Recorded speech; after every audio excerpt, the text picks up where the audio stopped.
নাতিরা সবাই মনে রাখবে, সবাই কি যারা ইমাম বুখারীকে নিয়ে বারবার শুধু দলিল দেয় আহলে হাদিস এবং লামাযাবিরা, তারা ইমাম বুখারীর 53টা জায়গায়, কয়টা জায়গায়? 53টা জায়গায় ইমাম বুখারীর কোনো কথা ওরা মানে না, ইমাম বুখারীর কোনো কথা মানে না। আমি এই জন্য একটা বই লিখেছি, হক বাতিলের লড়াই। কি বই লিখেছি? হক বাতিলের লড়াই। হক বাতিলের লড়াই বইটার মধ্যে তোমরা সংগ্রহ করে নিবে দাদারা। এই বইটার মধ্যে 53টা জায়গায় পৃষ্ঠা সহ উল্লেখ করে দিয়েছি যে ইমাম বুখারীর সাথে আহলে হাদিসদের বিরোধ আছে 53টা জায়গায়। কাজে আহলে হাদিসরা ইমাম বুখারীকেও মানে, তো যারা ইমাম বুখারীকে মানে না, মুসলিমকে মানে না, সিয়াসতের ইমামকে মানে না, আমরা কি তাদেরকে মানবো? হাত উঁচু করে বলতে হবে, আমরা কি তাদেরকে মানবো? আমরা কখনো তাদেরকে মানবো না।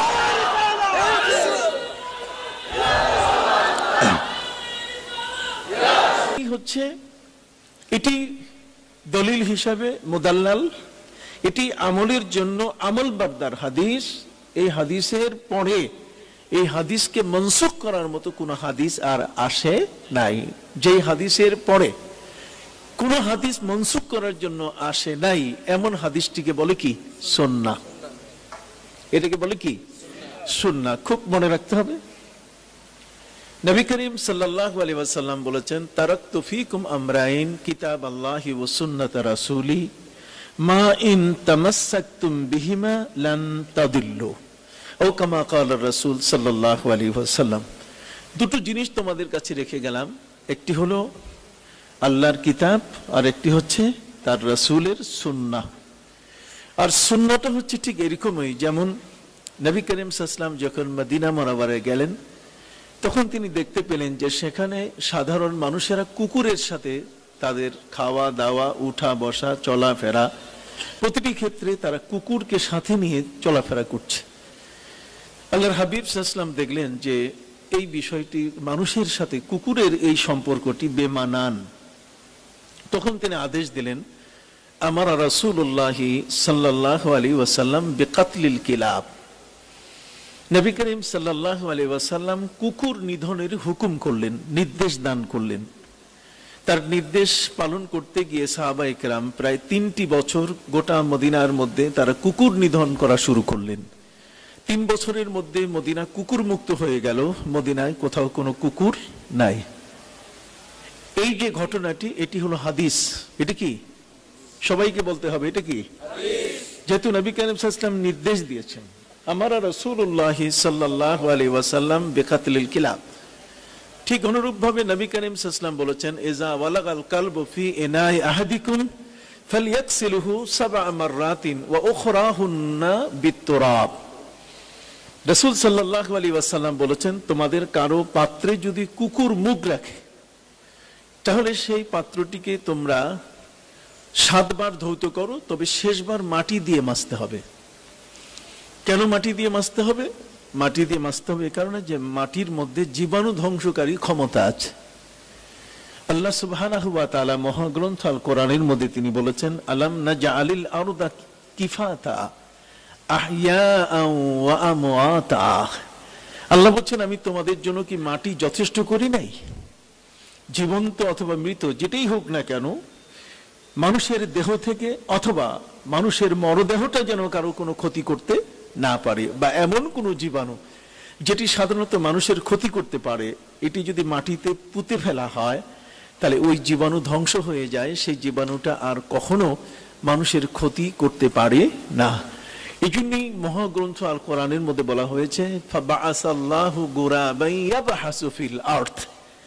হযরত আদম আলাইহিস সালামের 2 সন্তানের মধ্যে যখন দ্বন্দ্ব হওয়ার পরে একজন নিহত হলেন, তখন তার সৎকার, তার এই মরদেহটাকে কি করা হবে এই বিষয়টিকে যখন সৎকার করার ব্যাপারে কোনো ধরনের বিবেচনা অথবা কোনো বুদ্ধি বিবেক তারা সৃষ্টি করতে পারলেন না, তখন আল্লাহ পাক রব্বুল আলামিন 2টো কাকের মধ্যে লড়াইয়ের ব্যবস্থা করে একটি মারা গেল, আরেকটি কাক মাটি খুঁড়ে সেই কাকটিকে মাটির ভিতরে দাফন করে ফেলল।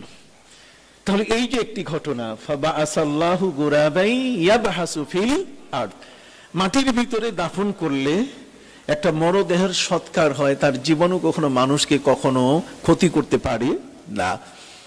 এই জন্যই আল্লাহ সুবহানাহু ওয়া তাআলা বলেছেন, আলাম নাজআলিল আরদা কিফাতা, আমি কি তোমাদের জন্য মাটিকে যথেষ্ট করি নাই? তার মানে যে কোনো মরদেহ, পচা জিনিস, সরা জিনিস, বাসি জিনিস, অনিষ্টকর কোনো জিনিস মাটিতে দাফন করলে ওই জিনিসটির আর কোনো ক্ষতি করার সম্ভাবনা থাকে না, বা ক্ষতি করার মতো কোনো ক্ষমতা থাকে না। এই জন্যই নবী করিম সাল্লাল্লাহু আলাইহি ওয়াসাল্লাম তিনি ইরশাদ করেছেন, ইজা ওয়ালাগাল কালবু ফি ইনাই আহাদিকুম ফালিয়াকসিলহু সাবআ মাররাতিন, যখন তোমাদের কারো পাত্রে কুকুর মুখ রাখবে তাহলে সেই পাত্রটিকে তোমরা ধৌত করো কতবার? 7 বার।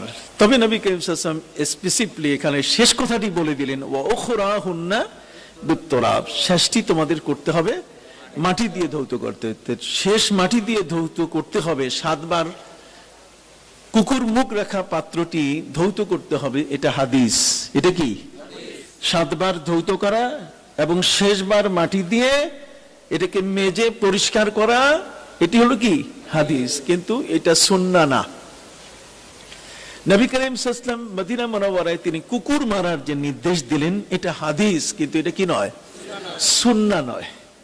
সুন্নাহ হচ্ছে নবী করিম সাল্লাল্লাহু আলাইহি ওয়াসাল্লাম যখন দেখলেন যে আর কুকুর মদিনায় নাই, তখন নাহা রাসূলুল্লাহ সাল্লাল্লাহু আলাইহি ওয়াসাল্লাম আন কাতলিল কিলাব, নবী করিম সাল্লাল্লাহু আলাইহি ওয়াসাল্লাম সাহাবায়ে কেরামকে নির্দেশ দিলেন যে তোমরা আর কখনো কুকুরকে মারবে না। তাহলে কুকুর মারার যে ঘটনাটা সেটা হাদিস, আর ওই হাদিসটা এটা বিবৃতিমূলক একটা হাদিস, এটা আমাদের আলোচনায় আসবে, এটা আমরা জানবো, কিন্তু এটা আমল করব না।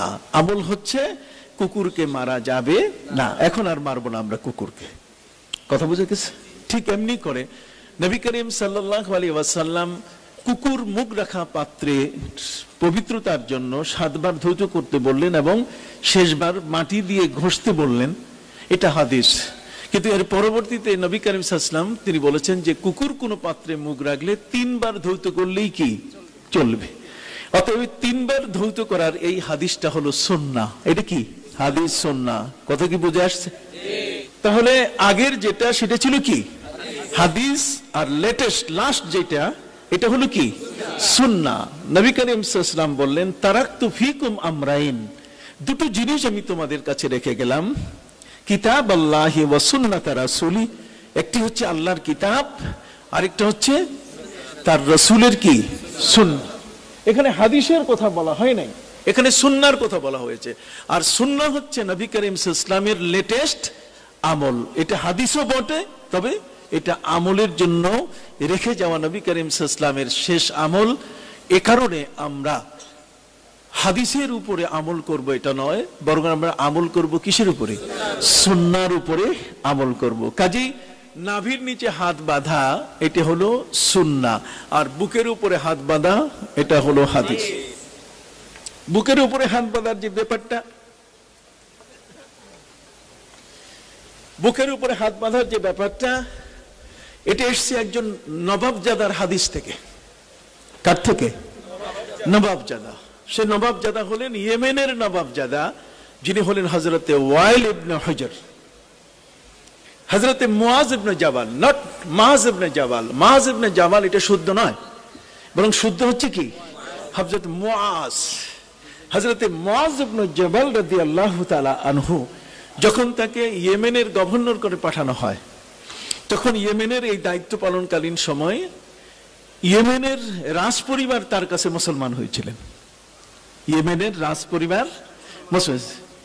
এই রাজ পরিবারের মধ্যে একজন নবাবজাদা, একজন প্রিন্স, একজন রাজপুত্র, যাকে ইংরেজিতে বলে কি?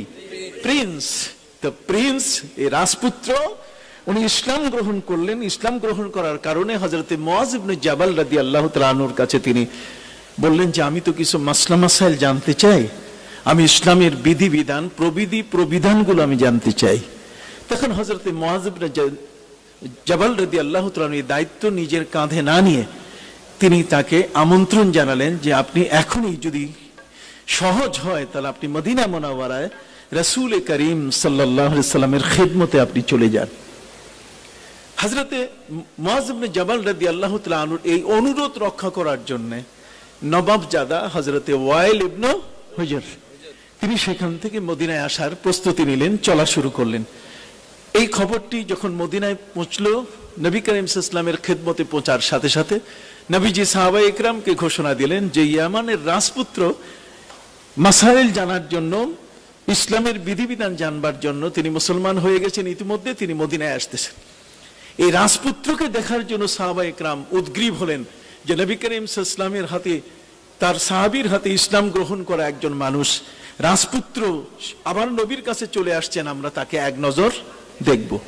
নবী করিম সাল্লাল্লাহু আলাইহি ওয়াসাল্লাম সেই রাজপুত্রকে সম্বর্ধনা জানাবার জন্য তিনি মদিনা মুনাওয়ারা থেকে সানিয়াতুল বেদা পর্যন্ত গিয়েছেন। কোন সুবহানাল্লাহ।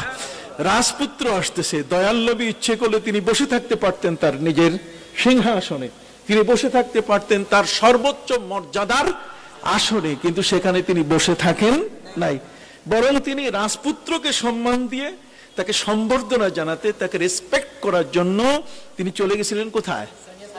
সানিয়াতুল বেদায়। রাসূল করিম সাল্লাল্লাহু আলাইহি ওয়াসাল্লাম সানিয়াতুল বেদাতে চলে গেছেন। নবী কত বড় উদার, রাহমাতুল লিল আলামিন কত বড় উদার, বিশ্ব নবী কত বড় উদার। ওখানে যাওয়ার পরে তাকে তিনি রিসিভ করে সাথে নিয়ে আসলেন। আসার পরে তিনি নবী করিম সাল্লাল্লাহু আলাইহি ওয়াসাল্লামের সাথে 20 দিন ছিলেন। কতদিন? 20 দিন ছিলেন, 20 days। এই 20 দিন নবী করিম সাল্লাল্লাহু আলাইহি ওয়াসাল্লামের সাথে থাকার পরে আল্লাহর হাবিবের সাথে তিনি 60 ওয়াক্তের নামাজ পড়ছেন। কত ওয়াক্তের? এই 60 ওয়াক্তের নামাজ পড়তে গিয়ে নবী করিম সাল্লাল্লাহু আলাইহি ওয়াসাল্লাম প্রতি নামাজের সময় আবু বকর সিদ্দিক রাদিয়াল্লাহু তাআলা নবীজির ডান পাশে দাঁড়াতেন। আবু বকর সিদ্দিককে সরাই দিয়ে নবী করিম সাল্লাল্লাহু আলাইহি ওয়াসাল্লাম ডান পাশে এই রাজপুত ওয়াইল ইবনে হুজরের দাঁড়াবার ব্যবস্থা করেছেন, যাতে করে নামাজের তালিমটা যেন তাকে দেখিয়ে দেওয়া হয়। আপনারা জানেন খতমে বুখারীর এই মাহফিলে যারা আজকের শ্রোতা, তাদেরকেও আমি বলতে চাই যে নবী করিম সাল্লাল্লাহু আলাইহি ওয়াসাল্লাম মাঝে মধ্যে কিরাতে সাররি, যেই নামাজের কেরাতগুলো আস্তে পড়তে হয়, যেমন যোহরের নামাজ, যেমন আসরের নামাজ। আসরের নামাজের ইমামতি করতে গিয়ে ইমাম, যোহরের নামাজের ইমামতি করতে গিয়ে ইমাম কেরাত পড়েন কি? আস্তে। কিন্তু মাঝে মধ্যে নবী করিম সাল্লাল্লাহু আলাইহি ওয়াসাল্লাম কোনো কোনো ক্ষেত্রে কোরআনের আয়াত জোরে তেলাওয়াত করে ফেলতেন, কখনো কখনো। যেমন আমরা কেরাতে সাররির মধ্যে আলহামদুলিল্লাহি রাব্বিল আলামিন আর রহমান মালিক ইয়াউমিদ্দিন ইয়াকা না'বুদু ওয়া ইয়াকা নাস্তাইন, এই যে হঠাৎ করে কোন আয়াত নবী করিম সাল্লাল্লাহু আলাইহি ওয়াসাল্লাম কি পড়তেন? জোরে পড়তেন। জোরে পড়তেন কেন? এটা পড়তেন তালিমের জন্য, যে কেরাতে সাররির মধ্যে কেরাত আছে। কথা বুঝে গেছে? কেরাতে সাররির অর্থ এই নয় যে মুখ বুজে চুপ করে থাকা, বরং কেরাতে সাররির মধ্যে মাঝে মধ্যে নবী করিম সাল্লাল্লাহু আলাইহি ওয়াসাল্লাম একটু কোনো কোনো ক্ষেত্রে জোরে কেরাত করে ফেলতেন। এটা তালিমের জন্য, এটা দলিলের জন্য নয়। আমি কি বুঝাইতে পারছি? আরেকবার বলতে হবে, এটা কিসের জন্য? এটা তালিমের জন্য, এটা দলিলের জন্য নয়। এই জিনিসটাকে কিছু কিছু জ্ঞান পাপী, যারা জ্ঞানের জগতে অন্ধ, তারা এটাকে দলিল হিসেবে, তালিমটাকে দলিল হিসেবে গ্রহণ করেছে, কিন্তু এটা প্রশিক্ষণ ছিল। আসলে এটা দলিল ছিল না। প্রশিক্ষণ দিতে গিয়ে তখন কিছু কথা জোরে বলতে হয়, প্রশিক্ষণ করতে গিয়ে তখন ডান বামের কথা বলতে হয়। অ্যাকচুয়ালি এই প্রশিক্ষণের মূল সব বিষয়গুলোই কিন্তু নামাজের মুদাল্লাল দলিল নয়। তো ওয়াইল ইবনে হুজরকে বুঝাই দেওয়ার জন্য নবী করিম সাল্লাল্লাহু আলাইহি ওয়াসাল্লাম নামাজের এই কাইফিয়তগুলো কখনো কখনো এই অবস্থাগুলো দেখিয়েছেন। এই জন্য ওয়াইল ইবনে হুজর তিনি প্রশিক্ষণ নেওয়ার জন্য এসেছেন, নবী করিম সাল্লাল্লাহু আলাইহি ওয়াসাল্লাম তাকে নামাজের অবস্থাগুলো দেখিয়ে দিয়েছেন। কথা বুঝতে পারছেন? এগুলো কিন্তু আমাদের জন্য তালিম, এগুলো তার জন্য তালিম ছিল, এটা আমাদের জন্য দলিল নয়। দলিল হচ্ছে হযরত আবু বকর সিদ্দিক রাদিয়াল্লাহু তাআলা আনহুর পার্মানেন্ট ইক্তেদা। দলিল হচ্ছে হযরত ওমর ফারুক রাদিয়াল্লাহু তাআলা আনহুর পার্মানেন্ট কন্টিনিউ। নবী করিম সাল্লাল্লাহু আলাইহি ওয়াসাল্লামের পিছনে যে নামাজ পড়েছেন, ইক্তেদা করেছেন, তারা যেটা দেখেছেন তা নয়। 20 দিনের জন্য একজন ব্যক্তি এসেছেন প্রশিক্ষণ নেওয়ার জন্য, কাজে প্রশিক্ষণের ক্ষেত্রে সেখানে শিডিউল থাকে ভিন্ন ধরনের। সেখানে তার তালিম তারবিয়তের বিষয়গুলো থাকে একরকম, আর যারা প্রাত্যহিক ইবাদত করে যাচ্ছেন বৎসরের প্রতিটি সময়, তাদের ক্ষেত্রে ইবাদত বন্দেগীর ধরন থাকে কি আরেক রকম। কথা কি বোঝা গেছে? এই জন্যই যারা আমাদের দেশের আহলে হাদিস, আমাদের দেশের নামাজি যারা, তারা এই নামাজের ক্ষেত্রে সবচেয়ে বেশি দলিল গ্রহণ করে হযরতে ওয়াইল ইবনে হুজর, এই নবাব জাদার, এই রাজপুত, এই প্রিন্স, উনি তালিম নেওয়ার জন্য এসেছিলেন, এখন ওইটাকেই দলিল বানাই ফেলছে। তালিমটাকে কি বানাইছে? দলিল। সবাইকে বলতে হবে তালিমকে কি বানাইছে? কিন্তু তালিম আমাদের জন্য কি নয়, দলিল নয়। আমি কি কথাগুলো বুঝাতে পারছি? তাহলে আজকের যারা এখানে এই সবক নিচ্ছে, আমি তাদের ক্ষেত্রে বলতে চাই, যেখানে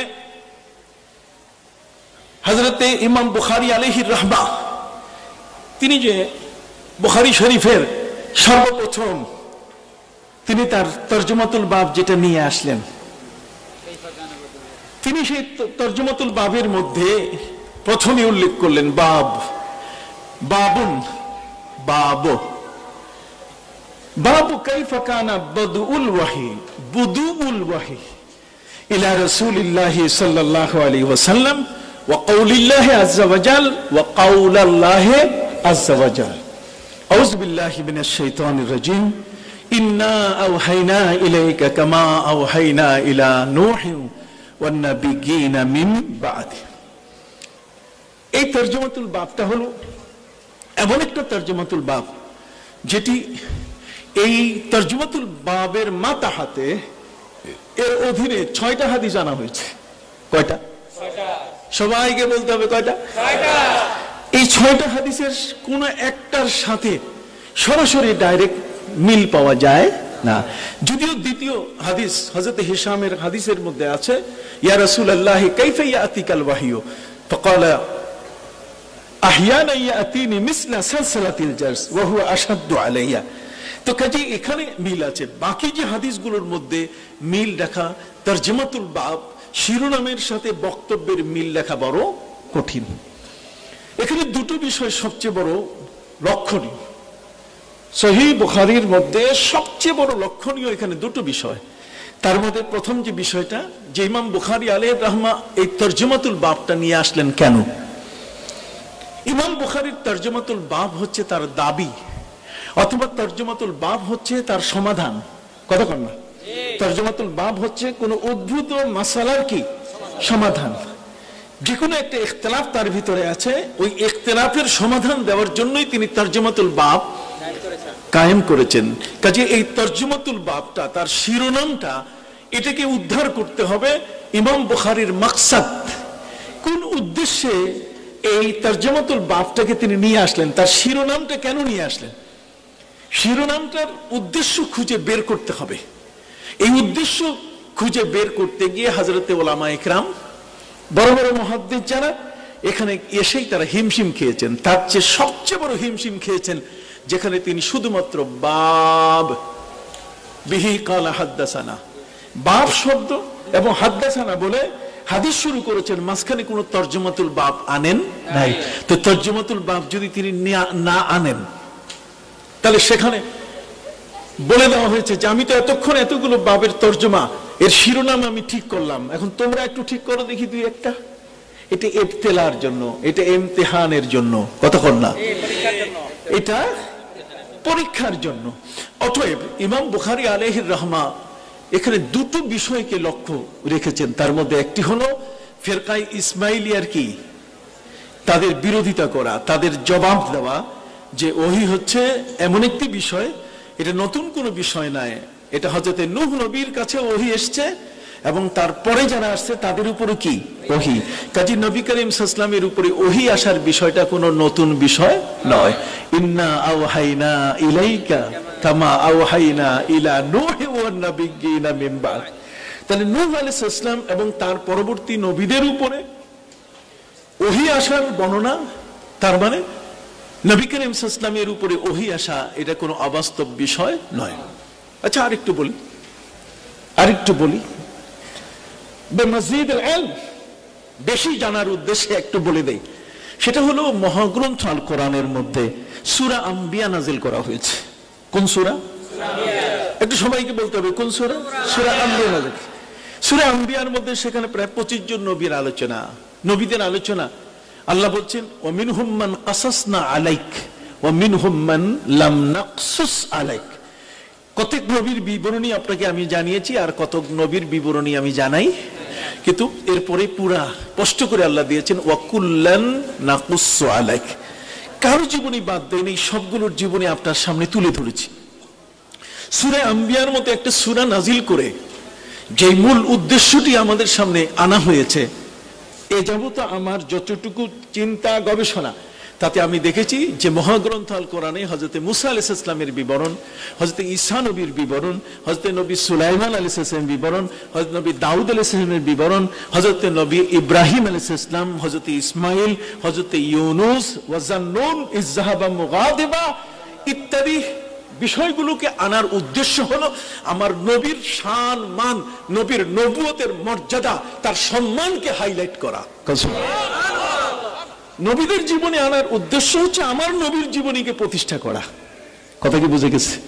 হ্যাঁ, বিশ্বনবী সাল্লাল্লাহু আলাইহি সাল্লামের মিলাদ, প্যারা নবী রাসূল করিম সাল্লাল্লাহু আলাইহি সাল্লামের অবস্থান, তার মানটাকে সমুন্নত করতে হযরত মুসা নবীর জীবনী আনা হয়েছে। মুসা নবীর জীবনী অনলি ফর সাপোর্টিং, যাতে নবী করিম সাল্লাল্লাহু আলাইহি সাল্লামের জীবনীটার উপরে কারো যেন সন্দেহ তৈরি না হয়। কথা কি বুঝে গেছে? তাহলে সূরা আম্বিয়া অর্থাৎ নবীদের আলোচনার মূল উদ্দেশ্য হলো যাতে করে আমার নবী সাল্লাল্লাহু আলাইহি সাল্লামের শানে যেন কেউ বেয়াদবি করার সুযোগ না পায়। ঈসা নবীর শান এবং অন্যান্য নবীর শান এবং মান আলোচনা করার কারণে আমার নবীর গ্রেডিং বেড়ে গেছে। কতক্ষণ আমার নবীর কি বেড়ে গেছে? গ্রেডিং বেড়ে গেছে, তার মান বেড়ে গেছে, তার সম্মান বেড়ে গেছে, তার অবস্থানগত মারতবা, তার যে মারাতিবে উলিয়া, তার সবচেয়ে বড় যে অবস্থানের যে আলা মাকাম, সে আলা মাকামটা কিন্তু প্রমাণিত হয়ে গেছে। এই জন্য নবীদের আলোচনা আনা হয়েছে। তো এখানে ইমাম বুখারী আলাইহির রাহমা আবু আব্দুল্লাহ মুহাম্মদ ইবনে ইসমাইল ইবনে ইব্রাহিম ইবনে মুগিরা আল বারদিসবা আল জৌফি আল ইয়ামানি আল বুখারী, ইমাম বুখারী আলাইহির রাহমা তিনি ইন্না আওহাইনা ইলাইকা কামা আওহাইনা ইলা নূহি ওয়ান নাবিয়্যিনা মিন বাদি, এবং কাইফিয়াতে নুজুল ওয়াহি, কাইফা কানা বাদুল ওয়াহি, বুদুউল ওয়াহি আই ইবতিদাউল ওয়াহি, কিভাবে ওহির সূচনা হলো, এই বিষয়টার উপরে জোরালো ভাবে মুদাল্লাল ইমাম বুখারী আলাইহির রাহমা যে কোনো তরজমাতুল বাব, যে কোনো অধ্যায়ে যখনই তিনি অনুষ্ঠান করতেন, তখনই তার সর্বপ্রথম কোরআনের কোনো দলিল থাকলে সেই দলিলটা সেখানে উপস্থাপন করতেন। কোরআনী দলিল পাওয়ার সাথে সাথে যদি হাদিস থাকে, তাহলে হাদিসটাকে সেখানে কি উল্লেখ করেন। যেখানে তিনি মনে করেন যে এখানে শুধু কোরআনের দলিলেই যথেষ্ট আর হাদিসের প্রয়োজন, সেখানে তিনি ওই পর্যন্তই অফ করেন, বাকিটা আমাদেরকে বের করে নিতে হবে। ইমাম বুখারীর এই পুরা বুখারী শরীফটা হচ্ছে এটা তার গবেষণা, এটা তার কি, এই জন্য ইমাম বুখারী আলাইহির রাহমা তিনি এই বুখারীটাকে একটা হাদিস, যেমন ইন্নামাল আমালু বিন্নিয়াত, এই হাদিসটা 7টা জায়গায় আছে। কত জায়গায়? কেটে কেটে তিনি নিয়ে এসেছেন। আবার কোন কোন হাদিসকে তিনি আমার থিসিস অনুযায়ী, যেহেতু ইমাম বুখারী রহমতুল্লাহ আলাইহির উপরে আমি মাস্টার্স অফ ফিলোসফি করেছি, এমফিল ডিগ্রি এর উপরে এসছে, কাজে আমি এমফিল ডিগ্রি করতে গিয়ে এবং পিএইচডি ডিগ্রি করতে গিয়ে ডক্টরস অফ ফিলোসফির এই ডিগ্রি আনতে গিয়ে তখন ইমাম বুখারী সহ প্রমিনেন্ট 6 ইমাম, তার মানে সিয়াসেত তার যে বিশুদ্ধ এবং সবচেয়ে সম্মানযোগ্য এই 6 জন ইমামের জীবন ইতিহাস খুঁজতে গিয়ে সেখানে দেখেছি যে ইমাম বুখারী রহমতুল্লাহ আলাইহি হচ্ছেন একজন ব্যতিক্রম ধর্মী মুস্তাহিদ। কতক্ষণ? একজন ব্যতিক্রম ধর্মী কি, যেমন হযরত ইমাম মুসলিম রহমতুল্লাহ আলাইহি উনি হলেন মুস্তাহিদ ফিল ইলাল, মুস্তাহিদ ফিল ইসনাদ, উনি হলেন মুস্তাহিদ ফিল ইসনাদ, আর উনি হলেন মুস্তাহিদ ফিল ফিকহ। ইমাম বুখারী হলেন মুস্তাহিদ ফিল ফিকহ। যারা আহলে হাদিসরা ফিকহ মানে না, আহলে হাদিসরা কি মানে না? ফিকহ মানে না। ওরা ফিকহ বিশ্বাস করে না, ওরা শুধু হাদিসে বিশ্বাসী। কত কয় না? তাহলে যদি হাদিসে ফিকহ যারা মানে না, এই ফিকহ মানে না, তারা ইমাম বুখারীর দলিল, তারা বলে বুখারীতে কি আছে, বুখারীতে কি আছে, অথচ বুখারীর সকল শিরোনাম হচ্ছে তার কি ফিকহ, ফিকহুল বুখারী ফি তারাজুমিহি। এই জন্য তাদের সম্পর্কে একটা পরিষ্কার ধারণা দিতে চায় আমার কলেজার টুকরা, আমার নাতি, এরা সব ওদের আমি দাদা, ওদের আমি কি দাদা। আমি তাদেরকে বলে যাই, নাতিরা সবাই মনে রাখবে, সবাই কি, যারা ইমাম বুখারীকে নিয়ে বারবার শুধু দলিল দেয় আহলে হাদিস এবং লামাযাবিরা, তারাও ইমাম বুখারীর 53টা জায়গায়, কয়টা জায়গায়, 53টা জায়গায় ইমাম বুখারীর কোনো কথা ওরা মানে না, ইমাম বুখারীর কোনো কথা মানে না। আমি যেন একটা বই লিখেছি, হক বাতিলের লড়াই। কি বই লিখেছি? হক বাতিলের লড়াই। হক বাতিলের লড়াই বইটার মধ্যে তোমরা সংগ্রহ করে নিবে দাদারা। এই বইটার মধ্যে 53টা জায়গায় পৃষ্ঠা সহ উল্লেখ করে দিয়েছি যে ইমাম বুখারীর সাথে আহলে হাদিসদের বিরোধ আছে 53টা জায়গায়। কাজে আহলে হাদিসরা ইমাম বুখারীকেও মানে না। তো যারা ইমাম বুখারীকে মানে না, মুসলিমকে মানে না, সিয়াসতের ইমামকে মানে না, আমরা কি তাদেরকে মানবো? হাত উঁচু করে বলতে হবে, আমরা কি তাদেরকে মানবো? আমরা কখনো তাদেরকে মানবো না।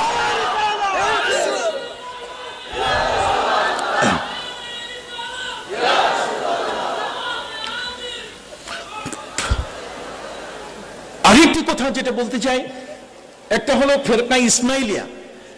উনি ছিলেন মুনাজির, উনি ছিলেন মুজাহিদ ফিদ্দিন, আমিরুল মুমিনিন ফিল হাদিস, উনি ছিলেন হাফিজুদ দুনিয়া। কথা কন, উনি হচ্ছেন নাসিরুল হাদিস। অতএব সেই ইমাম বুখারী আলাইহির রাহমা, তিনি ছিলেন প্রতিবাদী এক কণ্ঠস্বর। বাংলা ভাষায় সহজ করে বলতেছি, তার সকল তর্জমা, যতগুলো শিরোনাম, 3500-এর মতো শিরোনাম, একটা হাদিসকে 29 জায়গা পর্যন্ত তিনি কেটে কেটে উপস্থিত করছেন। তাহলে 29টি জায়গা, উনি যদি শুধু মুহাদ্দিস হতেন তাহলে কালা কালা রাসূলুল্লাহ সাল্লাল্লাহু আলাইহি ওয়াসাল্লাম বলে এক জায়গায় তিনি হাদিস বর্ণনা করে শেষ করতেন। যেমন ইমাম মুসলিম কতগুলো একসাথে করে আগায় চলে গেছেন, কথা কর না।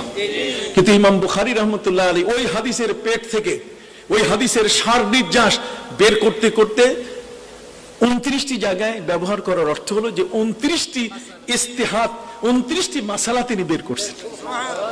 কথা বুঝে গেছে? তাহলে 29টি মাসালা যদি বের করে থাকে, তাহলে ইমাম বুখারী সাধারণ তিনি কারো মুত্তাবে ছিলেন না, তিনি মুস্তাহিদ ফিল মাযহাব ছিলেন না, বরং তিনি ছিলেন কি, মুস্তাহিদে মুতলাক। এবং হযরত উলামা ইকরাম স্বীকার করে নিয়েছেন তার ব্যাপারটা। আমি আমার যে থিসিসটা আসবে, এমফিল থিসিস, তার মধ্যে আমি এটা ইস্তেহাদের বিশাল চ্যাপ্টারে আমি উল্লেখ করে দিয়েছি যে ইমাম বুখারী আলাইহির রাহমাত তিনি মুস্তাহিদ হলেন কি করে। একদল বলছে যে মুস্তাহিদের ইস্তেহাদের দরজা বন্ধ হয়ে গেছে, কিন্তু আমি সেটাকে স্বীকার করি নাই। আমি বলেছি ইস্তেহাদের দরজা যদি বন্ধ হয়ে থাকে, তাহলে মাসালা ইস্তেমবাদ করার ক্ষেত্রে সেখানে অনেক ক্ষেত্রে জটিলতা কি হবে, সৃষ্টি হবে। যা সেটা আলোচনা সাপেক্ষ। খুব সংক্ষিপ্ত বলতে চাই, শেষের যে আরেকটা বিষয় এখানে উনি নিয়ে এসছেন, সেটা হলো যে ওনার এই দাবির সপক্ষে সর্বপ্রথম হাদিস নিয়ে এসছেন কি, ইন্নামাল আমালু বিন্নিয়াত। ইমাম বুখারী আলাইহির রাহমার সবচেয়ে বড় বৈশিষ্ট্য হলো যেই কথা দিয়ে কাজ শুরু করা, সেই কথা দিয়ে কাজ শেষ করা। ইবতিদা যে কথা দিয়ে শুরু করেছেন, ইখতিতামও ঠিক একই কথা দিয়ে। কাজী ইমাম বুখারী রাহমাতুল্লাহ আলাইহি শুরু করেছেন হযরত ওমর ইবনুল খাত্তাব রাদিয়াল্লাহু তাআলা হাদিস, ইন্নামাল আমালু বিন্নিয়াতের সেই হাদিস নিয়ে এসেছেন, ইন্নামাল আমালু বিন্নিয়াত ওয়া ইন্নামা লিইমরিইম মা নাওয়া ফামান কানাত হিজরাতুহু ইলাল্লাহি ওয়া রাসূলিহি ফাহিজরাতুহু ইলাল্লাহি ওয়া রাসূলিহি ওয়া মান কানাত হিজরাতুহু ইলা দুনিয়া ইউসিবুহা আও ইলা ইমরাআতিন ইয়ানকিহুহা ফাহিজরাতুহু ইলা মা হাজারা ইলাইহি। এই যে হাদিসটি এসছে, এই হাদিসটা হলো নিয়তের হাদিস। ওই বাবের মধ্যে সেখানে শেষ পর্বে যে হাদিসে হেরাক্লা আনা হয়েছে, কোন হাদিস? হাদিসে হেরাক্লিয়াস রোমান সম্রাটের যে হাদিস, সেখানে দেখা গেছে যে প্রথম পর্যায়ে আবু সুফিয়ানকে প্রশ্ন করতে গিয়ে সেখানে তার নিয়তের বিশুদ্ধতা দেখা গেছে, যে সে হয়তো যে কথাটি বলেছে, লাউ তাজাশশামতু ইলাই লাগাসালতু কাদামাই, যদি নবী করিম সাল্লাল্লাহু আলাইহি ওয়াসাল্লামের পাশে আমার যাওয়ার সুযোগ হতো, তাহলে আমি যত বড় দুর্দণ্ড প্রতাপের অধিকারী রাষ্ট্রপ্রধান হই না কেন, আমি নিজে হাতে পানির জগ নিয়ে প্যারা নবী রাসূল করিম সাল্লাল্লাহু আলাইহি ওয়াসাল্লামের কদম মোবারক দয় আমি ধুয়ে দিতাম। একজন রোমান সম্রাট হেরাক্লিয়াস আমার নবীজির পা দুখানা ধুয়ে দেওয়ার জন্য তিনি প্রস্তুত। লাউ তাজাশশামতু ইলাইহি লাগাসালতু কাদামাই। এগুলি দিয়ে প্রমাণিত হলো যে তিনি ভালো নিয়তের উপরে আবু সুফিয়ানকে ডেকে 11টি প্রশ্ন করেছিলেন, এবং পর্যালোচনার ক্ষেত্রগুলো এত চমৎকার যেগুলোতে শেখনীয় বিষয়। এবং শেষ পর্যন্ত তিনি বলেছেন, ওয়ালাম আকু আযুন্নু আন্নাহু ফীকুম, আমি এখনো বিশ্বাস করতে পারছি না যে রাহমাতুল লিল আলামিন প্যারা নবী সাইয়্যিদুল মুরসালিন সাল্লাল্লাহু আলাইহি ওয়াসাল্লাম তোমাদের মধ্যে এসেছেন, এটা এ পর্যন্ত আমি বিশ্বাস করতে পারছি না।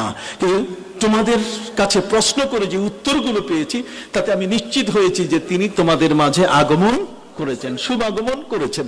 কাজে তার কাছে যাবার সুযোগ হলে আমি তার কদম দুখানা পানি দিয়ে ধুয়ে দিতাম। এটা হেমসের পার্লামেন্টে, কোথায়?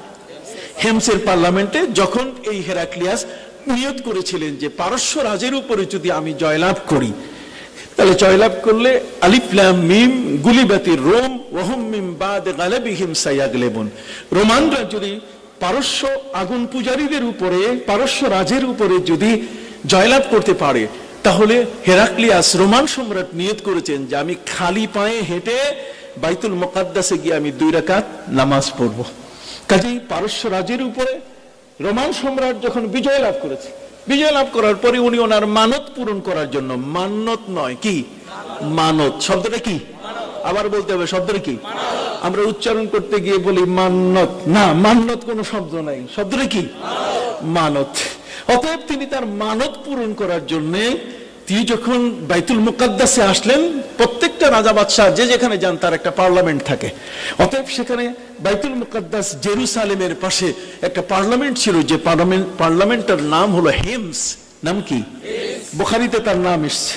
অতএব সেই হেমসের পার্লামেন্টে প্রশ্নোত্তর পর্ব শেষ হওয়ার পরে শেষ পর্যন্ত দরজা লাগিয়ে দেওয়া হলো। দরজা লাগিয়ে দেওয়ার পরে নবীজি সাল্লাল্লাহু আলাইহি সাল্লামের যখন চিঠিখানা পড়া হলো, তখন পশুরা যেভাবে একে অপরের সাথে পালাবার সময় অথবা প্রতিবাদী হয়ে যখন মুখ দিয়ে আওয়াজ বের করে, তখন ওরা মুখ দিয়ে আওয়াজ বের করা শুরু করলো। তার মানে তারা এই হেরাক্লিয়াসের প্রস্তাবকে মেনে নিবে না, সেই নবী সাল্লাল্লাহু আলাইহি সাল্লামের বিষয়গুলো নিয়ে যে এতক্ষণ পর্যালোচনা হলো সেটা মেনে নিবে না। এ কারণে সে নিজেও ওই মুহূর্তে তাদের কাছে আত্মসমর্পণ করে তার নিয়তকে পরিবর্তন করলো। আগের যে অবস্থানটা ছিল, আগের বক্তব্যতে প্রমাণিত হয়েছিল যে সে হয়তো নিজেই সেখানে কালেমা পড়ে ফেলবে, কিন্তু পরবর্তীতে পার্লামেন্টারিয়ান যারা, সংসদে যারা বসা, তাদের অবস্থা দেখে তিনি বলছেন যে আমি তো তোমাদের সাথেই আছি, আমি তোমাদের কেবল পরীক্ষা করার জন্য এই সমস্ত কথাবার্তা বললাম। তাহলে ওই যে দোদেল বান্দা, কালেমা চোর, না পায় শ্মশান না পায় ঘর। কাজে তার নিয়ত প্রমাণিত হয়ে গেল যে তার নিয়তটা এটা দুনিয়া পাওয়ার জন্য ছিল, এটা আল্লাহ এবং তার রসুলকে পাওয়ার জন্য ছিল না। এই পর্যন্ত কি বুঝে আসছে? এটা হলো প্রথম বাবের সাথে, তারজমাতুল বাবের সাথে ওই বাবের সর্বশেষ হাদিসের মুনাসাবাত। কতক্ষণ না? সর্বশেষ হাদিসের কি মুনাসাবাত। আর একটা হলো যে একজন ব্যক্তি যখন নিয়ত করবে, হযরত মরহুম খাত্তানী রাহমাতুল্লাহি আলাইহি তিনি তার দর্শের মধ্যে যে কথাটা বলছেন, আমি ফায়জিয়াব হওয়ার জন্য, আমি তার থেকে রুহানি ভাবে উপকৃত হওয়ার জন্য, এবং আজকের এই মাহফিলে যারা এসছে তাদেরকে রুহানি ভাবে উপকৃত করার জন্য আমার সেই শাইখুল মাশায়েখ, শাইখুল হাদিস, উস্তাজুল মুহতারাম হযরত নিয়াজ মকদুম খুতানি রাহমাতুল্লাহি আলাইহির একটা বাণী আমি নকল করছি। সে বাণীটা হলো এই, উনি বলছেন যে আমরা তখন সারসিনায় এরকম ভাবে হাদিস পড়ছি, তার কাছে হাদিস ইনদামাল আমালু বিন্নিয়াত, এই হাদিসটা প্রায় 1 মাস উনি পড়াইছেন আমাদেরকে। কত? 1 মাস। তিনি বলছেন যে নিয়ত কিভাবে পরিবর্তন হয়, নিয়ত পরিবর্তনের একটা উদাহরণ দিয়েছেন। কয়ে একটা লোক ঢাকা যাচ্ছে লঞ্চে চড়ে, তো লঞ্চের ডেকার যেটা ডেক, এটা এমন, বরিশালী মানুষরা ভালো জানে, এখানে বরিশালে অনেক মানুষ আছে, চাদর যার যত বড় ডেকের মধ্যে জায়গা দখল হয় তার তত বেশি। তার মানে জোর যার মুল্লুক তার, নাঙ্গল যার জমি তার। কথা বুঝে গেছে? যত বড় চাদর তত বড় জায়গা তার দখলে। অতএব সেখানে মরহুম খতানি হুজুর শাইখুল হাদিস, যিনি আমার হাদিসের উস্তাদ, এই বুখারীর উস্তাদ, যিনি, যার সাথে আমার ইত্তেসালে সনদ, এবং আমি পর্যন্ত নবী করিম সাল্লাল্লাহু আলাইহি ওয়াসাল্লামের সাথে আমার সনদের ইত্তেসাল, আমি 33তম ব্যক্তি। কত? আমি 33তম। এবং হুজুর উস্তাদ আমাকে ইজাজত দিয়েছে, ওয়াকাদ হাসালাত লিয়াল ইজাজত, আমার জন্য হাদিস পড়াবার এবং হাদিসকে বর্ণনা করার তিনি আমাকে কি দিয়েছেন? অনুমতি দিয়েছেন, ইজাজত দিয়েছেন। এবং সেই ইজাজতটা তার হীনে হায়াতে, তার জীবদ্দশায় তিনি বেঁচে ছিলেন, ঠিক ওই অবস্থায় আমি সারসিনা মাদ্রাসার শিক্ষক এবং হাদিসের দার্স আমি দিয়েছি ওনার জীবিত থাকা অবস্থায়। তাহলে আমি একদিক থেকে আমি তার মুআসারাত, আমি তার সময়কাল পেয়েছি এবং সেই মুআসারাতের মধ্যে একদিক থেকে তিনি আমার উস্তাদ আর একদিক থেকে তিনি আমার সহকর্মী, আমি তার সহকর্মী হয়েছি। তার মানে এই জন্য তার কিতাবের মধ্যে তার সন্তানেরা যারা আছে তাদের কিতাবে আমরা আব্বার কিতাবের মধ্যে সেখানে আপনার নাম দেখছি, আমার নাম নাকি মরহুম কতানি হুজুর কিবলা তার এই মুহাদ্দিস হুজুর তার কিতাবের মধ্যে কোন এক জায়গায় লিখে রাখছে আমার নামটা। আমি এটা শুনে আরো বেশি অভিভূত হয়েছি, আমি অবাক হয়েছি যে তার কাছে যদি আমি প্রিয় না হতাম তাহলে আমার নামটা লেখার কথা ছিল না। উনি বলছেন এই লঞ্চের ডেকের মধ্যে একজন ব্যক্তি বিছানা বিছাইয়া ঢাকা আসছে। তো অনেক সময় দেখা যায় যে পরে যারা লঞ্চে উঠে বা মাঝপথে যারা লঞ্চে উঠে তারা লোকের ভিড়ের কারণে জায়গা পায় না, তখন তালাশ করে যে কার চাদরের খালি জায়গা পড়ে আছে। কতক্ষণ ওই চাদরের খালি জায়গাটা ওখানে বসার জন্য কৌশল করে। যদি এই প্যান্ডওয়ালা মানুষ হয় তাহলে পাশে ভিড়ে না, কারণ সে ঠ্যাঙ্গা দিয়ে উঠে দিবে সর সর। কথা বুঝলি? সবচেয়ে বেশি তালাশ করে যে হুজুর মার্কা কোনো লোক পাওয়া যায় কিনা, কথা বুঝে গেছে, একটু মুসল্লি টাইপের কোন লোক পাওয়া যায় কিনা। তার কারণ মুসল্লি টাইপের মানুষগুলো হচ্ছে সবচেয়ে আদবওয়ালা মানুষ, এরা নামাজে আদব শিখে, এরা ইমামের রুকুতে আদব শিখে, এরা ইমামের সাথে সেজদা করে কি শিখে? আদব শিখে। এরা বেআদবি শিখে না, এদের জীবনের প্রত্যেকটি আমলের প্র্যাকটিসের মধ্যে কি আছে? আদব আছে। নামাজে আদব আছে, রোজায় আদব আছে, হজে আদব আছে, কতক্ষণ না, জাকাতে আদব আছে, সবটা আমলের মধ্যে কি আছে? এই জন্য খুঁজে দেখে। আমার উস্তাদ মরহুম তিনি বলেছেন যে শেষ পর্যন্ত যে মৌলভী সাহেব টাইপ অথবা মুসল্লি অথবা জেনারেল মানুষ কিন্তু দাড়ি আছে, টুপি আছে, লম্বা জামা আছে, এরকম জায়গা তালাশ করে। তো জায়গা তালাশ করার পরে তারপর সে ওইখানে তার পাশে থেকে ঢাকা পর্যন্ত আসছে। আসার পরে যখন লঞ্চ থেকে নেমে যাচ্ছে তখন দেখা গেল যে লোকটার চাদরের উপরে শুয়ে আসছে ওই লোকটার ভালো দামি জুতাগুলো নাই। দামি জুতাগুলো কি নাই, পাশে অন্য কেউ ছিল না, ওই মানুষটাই ছিল। তাহলে উনি বলছেন যে দেখেন আসার সময় যখন বসছে, যখন এখানে শুইছে, যখন যতক্ষণ কথা হয়েছে ততক্ষণ নিয়ত ভালো ছিল যে ঢাকা যাইতেছি একসাথে, কোনো অসুবিধা নাই। কিন্তু যে জুতাচোর হইয়া পাশে শুইছে এইটা তো জানা ছিল না, কথা বুঝে গেছে। তো জুতাটা চুরি হওয়ার পরে তখন বোঝা গেল যে তার নিয়ত ঠিক নাই, কতক্ষণ না, জুতাটা চুরি হওয়ার পরে তখনই বোঝা গেল যে তার নিয়তটা কি ছিল না, ঠিক ছিল না। কথা কি বুঝে গেছে? তো হেরাক্লিয়াসের ব্যাপারটাও কিন্তু এরকম। এখানে বড় মুহাদ্দিস কাদরিয়া তৈয়বের মাওলানা আব্দুল সাত্তার সাহেব আছেন, দীর্ঘদিন যাবত পর্যন্ত শাইখুল হাদিসের দায়িত্ব উনি পালন করেছেন এবং এক সময়কালের আমরা দুজনেই সহকর্মী ছিলাম। আমিও হাদিস পড়াইছি, উনিও কি পড়াইছেন? হাদিস পড়াইছেন। কথা বুঝতে পারছেন? উনি আমার পাশে আছেন। তো যে কথাটি আমি আপনাদের সামনে তুলে ধরতে চাই সেটা হলো এই যে হেরাক্লিয়াসের শেষ ঘটনাটাই প্রমাণ করলো যে আসলে তার আগের কথাগুলো ছিল ভাওতাবাজি, এটা চালবাজি কথা। পরের আমল দিয়ে, লেটেস্ট তার আমল দিয়ে বোঝা গেল যে তার নিয়ত গড়বড় ছিল। কথা বল না। ইমাম বুখারী আলাইহির রাহমা তিনি বলছেন ইসলাম দাঁড়িয়ে আছে 4টি হাদিসের উপরে। কয়টা? সবাইকে বলতে হবে কয়টা? 4টি হাদিসের উপর। তার মধ্যে একটি হাদিস হচ্ছে ইন্নামাল আমালু বিন্নিয়াত। অতএব সেই ইন্নামাল আমালু বিন্নিয়াত, নিয়তটাই হলো সবচেয়ে বড়। অতএব বুখারী পড়তে হবে ভালো নিয়তে। বেশকে মোহাম্মদ बुखारी जिसने पढ़ी, बेइश्क़े मोहम्मद बुखारी जिसने पढ़ी, बुखार आती है मगर बुखारी नहीं। যদি নবীর মোহাব্বত ছাড়া কেউ বুখারী পড়ে, নবীর মোহাব্বত বাদ দিয়ে যদি কেউ বুখারী পড়ে তার বুখার আসবে, জ্বর আসবে, কিন্তু বুখারী আসবে না। বেইশ্क़ে মোহাম্মদ বুখারী जिसने पढ़ी, बुखार आती है मगर बुखारी नहीं। তার কাছে কখনো বুখারী আসে না। তিনি প্রমাণ করেছেন ইন্নামাল আমালু বিন্নিয়াত, নিয়তটা যদি ভালো থাকে আর এর উপরে যদি এই হাদিসের গ্রন্থখানা পড়া হয় তাহলে আল্লাহ সুবহানাহু ওয়া তাআলা তার জবানের মধ্যে মৃত্যুর সেই সময়টাতে তার পৃথিবীর প্রস্থানটা যত ভালো হবে, ঠিক এমনি করে আখেরাতের অবস্থানটুকু কি হবে, ভালো হবে। পৃথিবীর প্রস্থানটা যেমন ভালো হবে, আখেরাতের অবস্থানও তেমন কি ভালো হবে। এটা সম্পূর্ণভাবে নির্ভর করছে কার উপরে? নিয়তের উপরে। এই জন্য এর উপরে আল আসবাব ওয়ান নাজায়েরের মধ্যে যে বিষয়টি লেখা হয়েছে, যারা ফিকার কিতাব পড়েন সেখানে বলা হয়েছে আল উমুরু বে মাকাসিদিহা। কি বলা হয়েছে? আল উমুরু বে মাকাসিদ। যদিও এটা ফতোয়ার কিতাব নয়, যদিও আসবাব ওয়ান নাজায়ের দিয়ে ফতোয়া দেওয়া যাবে না, কিন্তু সেখানে আল ইয়াকিনু লা ইয়াজুলু বিশাক সহ যেই উসুলি কথাগুলো সেখানে উল্লেখ করা হয়েছে, তার মধ্যে একটি হলো ইন্নামাল আমালু বিন্নিয়াত। নিয়তের গুরুত্ব সবচেয়ে বড়। কথা বলতে হবে, নিয়তের গুরুত্ব সবচেয়ে কি? তাহলে নিয়তের গুরুত্ব যদি সবচেয়ে বড় হয়, তাহলে গুরুত্বপূর্ণ জিনিসটা গোপনে গোপনে কলবে কলবে থাকবে কেন? এটা মুখেও তো আসতে পারে, কতক্ষণ না। এই জন্য আমরা মুখে নিয়ত করাটাকে কি মনে করি? আফজাল মনে করি, কতক্ষণ না। এটা কি মনে করি? এটা আফজাল এবং মুস্তাহাব মনে করি। আর নিয়ত কসদুল কালব, অভিধানের দিকে না গিয়া আমরা যদি নিয়তটাকে আমাদের মুখে আনি, তাহলে বুক আর মুখ কি? বুক আর কি? আবার বলেন, বুক মানে সালার, সালার, সালার, বুক। কথা বলছি, সিনা, সিনা, সার সিনা। সার মানে মাথা আর সিনা মানে বুক, এই দুইটাই মিলে হলো সার সিনা। কথা বল না।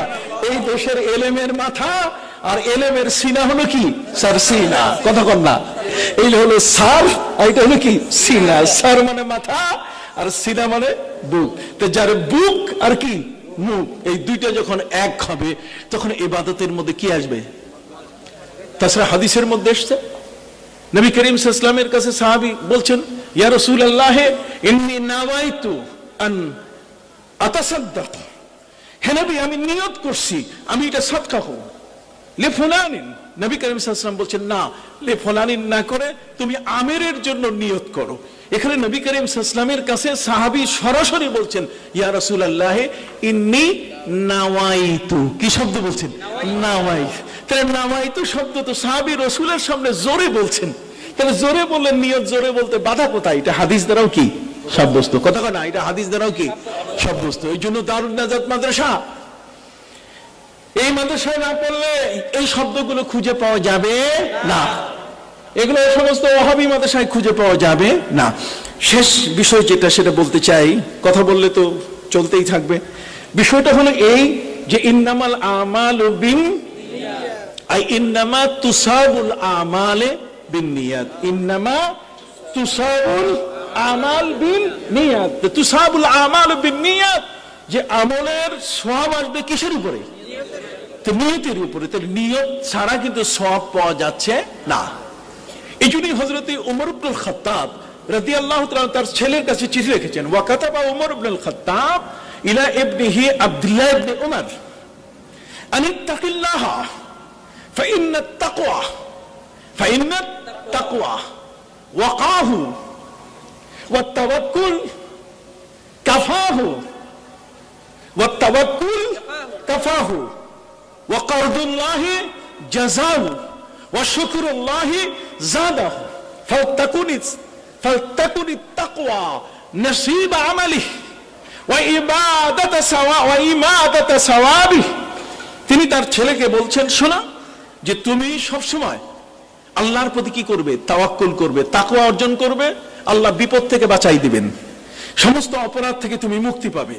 আর তুমি যদি তাওয়াক্কুল করো, তাহলে তোমার সকল বিষয়ের জন্য আল্লাহই যথেষ্ট। ওয়া মান ইয়াতাওয়াক্কাল আলাল্লাহি ফাহুয়া হাসবু, আলাইসা আল্লাহু বিকাফিন আবদা, ওয়া আলাল্লাহি ফাতাওয়াক্কালু ইন কুনতুম মুমিনিন। ফাকুল হাসবিয়াল্লাহু লা ইলাহা ইল্লাহু আলাইহি তাওয়াক্কালতু ওয়া হুয়া রাব্বুল আরশিল আযীম। হাসবিয়াল্লাহু ওয়া নি'মাল ওয়াকিল। এই সকল আয়াত, এই সবগুলো মিলিয়ে আমার জন্য যে বিষয়টা এসছে, সেটা হলো আল্লাহ আমার জন্য কি যথেষ্ট। কতক্ষণ না, আল্লাহ আমার জন্য কি যথেষ্ট। এই জন্য বলছেন, ফালতাকুনিত তাকওয়া নাসিবা আইনাই ওয়া ইমাদাত আমালি। তুমি তোমার তাকওয়াটাকে তোমার শিরোধার্য করে রাখবে, আর তোমার এই তাওয়াক্কুলটাকে তোমার আমলের মূল ভিত্তি করে রাখবে, তোমার তাওয়াক্কুলটাকে আমলের কি করবে, ভিত্তি করে রাখবে।